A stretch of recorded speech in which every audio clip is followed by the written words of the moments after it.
Voici notre édito de ce mardi 6 mai par Ejid Abalawin Dabelns. Coupure des réseaux téléphoniques, une menace silencieuse.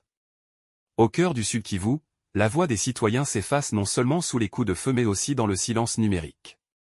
Les interruptions fréquentes du réseau de télécommunications dans les zones en conflit ne sont plus de simples désagréments techniques.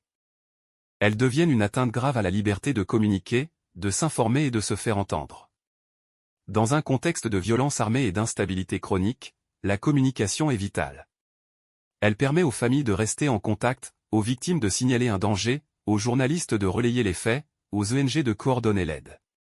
En privant régulièrement les habitants de cette ressource essentielle, on les confine dans l'isolement et l'impuissance. Il est inadmissible que les coupures deviennent la norme. Même en temps de guerre, les droits fondamentaux doivent être protégés. La connectivité ne peut être considérée comme un luxe. Elle est un service public, une condition de résilience pour les communautés vulnérables. Les opérateurs télécoms et l'État congolais ont l'obligation morale de garantir un minimum de stabilité du réseau. Car en coupant le réseau, on coupe le lien entre les citoyens et le monde. Et dans un pays comme le nôtre, cela équivaut à condamner à l'oubli une partie de la population. Ce sera tout. À très vite.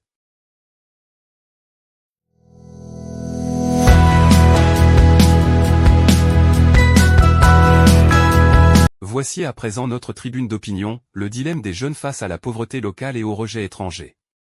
Quand un jeune vend ses biens, dit adieu à sa famille et traverse des frontières hostiles pour chercher une vie meilleure, c'est souvent parce qu'il n'a plus rien à perdre. Pourtant, l'initiative de l'administration Trump d'offrir de l'argent pour s'auto-expulser montre à quel point ses rêves se heurtent à une réalité froide, on ne veut pas de là-bas. Cette proposition soulève une question essentielle, pourquoi ne pas bâtir ici, au lieu de toujours fuir? Certes, les réalités en Afrique, Asie, Océanie, etc. sont dures. Chômage, insécurité, absence de perspective. Mais est-ce une raison suffisante pour accepter l'humiliation ailleurs? Les jeunes doivent réaliser qu'en délaissant leur pays, ils abandonnent aussi une part de la solution. L'énergie qu'ils déploient pour survivre dans la clandestinité pourrait, si elle était redirigée, contribuer à des changements profonds chez eux. Nous devons sortir de cette logique de fuite permanente. Les pays développés ne veulent pas de nous comme bâtisseurs, seulement comme meneurs jetables. Pourquoi ne pas renverser les rôles et faire de nos pays des terres d'opportunités? Le développement commence par un changement de mentalité, croire que chez nous aussi, c'est possible.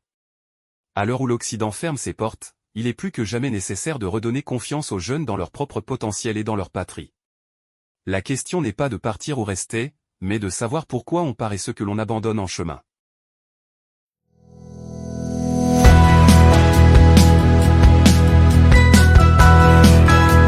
Notre actu du monde par la rédaction. États-Unis, l'administration Trump offre $1000 aux sans-papiers pour quitter le pays. Dans une démarche audacieuse au cœur de sa politique migratoire, l'administration Trump a décidé de déployer un nouveau dispositif visant à encourager les sans-papiers à quitter le sol américain.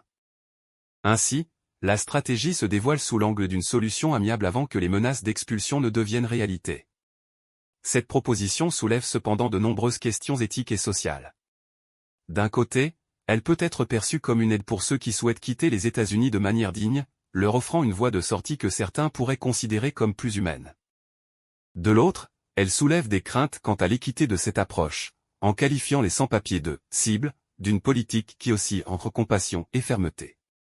Les critiques s'interrogent sur l'efficacité d'une telle proposition et sur ses répercussions potentielles sur la population migrante, souvent déjà vulnérable. La proposition de l'administration Trump d'inciter les sans-papiers à s'auto-expulser s'inscrit ainsi dans un contexte plus large de débat sur l'immigration aux États-Unis. Tandis que certains saluent l'initiative pour sa capacité à réduire les tensions autour des expulsions, d'autres y voient une manipulation inacceptable des désirs et des besoins fondamentaux de ceux qui ont souvent tout laissé derrière eux pour chercher une vie meilleure.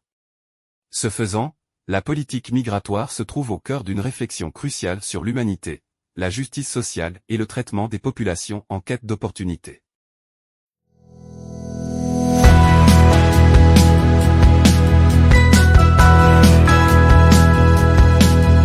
Voici nos actualités.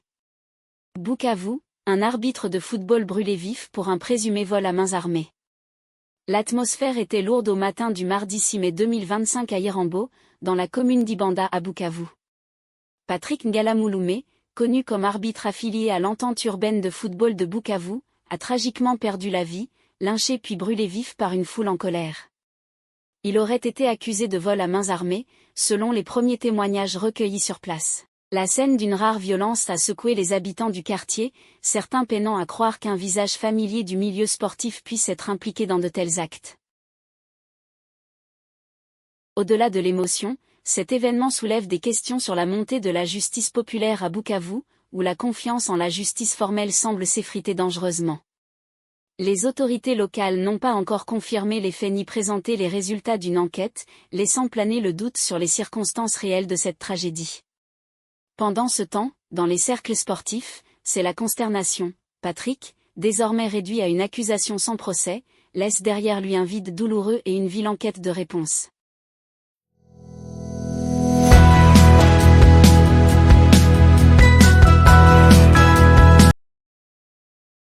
Éducation, appel à l'initiation d'un système électronique dans les écoles de Bukavu.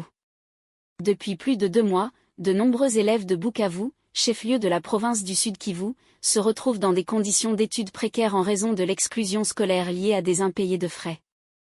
En effet, la situation économique difficile que traverse la ville a obligé certaines écoles à expulser des élèves pour non-paiement de leurs frais de scolarité. Face à une hausse erratique des taux de change et à une rareté de dollars américains dans la région, beaucoup de parents se battent pour maintenir leurs enfants à l'école.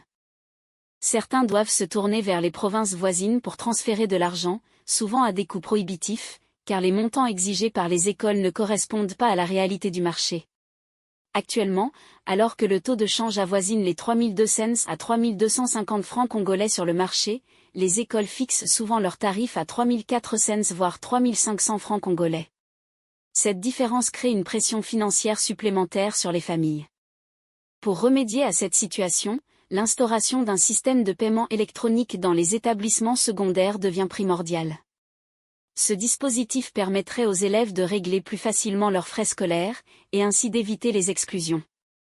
Nous appelons donc les responsables d'école à mettre en place des solutions telles que des comptes mobile money pour le paiement des frais, tout en reconsidérant les taux appliqués.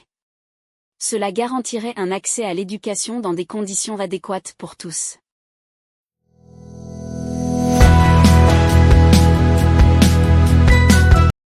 Un message essentiel pour toi, ne néglige pas le don qui est en toi.